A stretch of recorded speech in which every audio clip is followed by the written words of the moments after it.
সময়কে কোনো মূল্যায়ন নেই, যাচ্ছে তো যাচ্ছে, দিনের পর দিন পশু পাখির মতো আপনার জীবন যাপন করতেছে।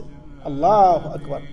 দেখুন, আমরা ওই সমস্ত যুবক যুবতী তরুণীদেরকে বলবো সোশ্যাল মিডিয়া আপনারা এই সমস্ত ফিতনা ফাসাদ, এই সমস্ত আপনার কাপল ব্লগ, স্বামী স্ত্রী ব্লগ করা, বিভিন্ন টিকটক করা, সমস্ত অশ্লীলতার মধ্যে যে আপনারা ডুবে আছেন, একটা বার নিজেকে চিন্তা করুন, নিজের অবস্থানটার সম্পর্কে চিন্তা করুন, কি করছেন আপনি।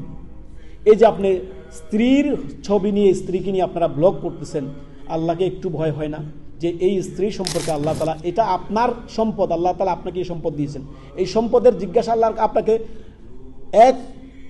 একটি সময় নিকে আপনাকে আল্লাহর কাছে জবাব দিয়ে করতে, প্রত্যেকটি মুহূর্তের জবাব আল্লাহর কাছে দিতে হবে। স্ত্রী আল্লাহর পক্ষ থেকে আল্লাহ আপনাকে নিয়ামত দিয়েছেন, ওই স্ত্রী সম্পর্কে আপনাকে আল্লাহ জিজ্ঞাসিত করবেন, জিজ্ঞাসিত আপনি হবেন। অতএব আপনি কিভাবে আপনার স্ত্রীর নিজের জন্য যেটা আপনার জন্য খাস, সেই স্ত্রীকে আপনি সারা পৃথিবীকে দেখাচ্ছেন আপনার কাপল ব্লগের মাধ্যমে, সোশ্যাল মিডিয়ার মধ্যে আপনারা ফিতনা ফাসাদ করে, আপনার সোশ্যাল মিডিয়া ভালো মানুষরা ঢোকার কোনো ব্যবস্থা নেই। আল্লাহু আকবার। ঢুকলে অর্ধনগ্ন নারী, আপনার কোথায় কোথায় যাবেন আপনারা। আল্লাহ আমাদের হেফাজত করুন।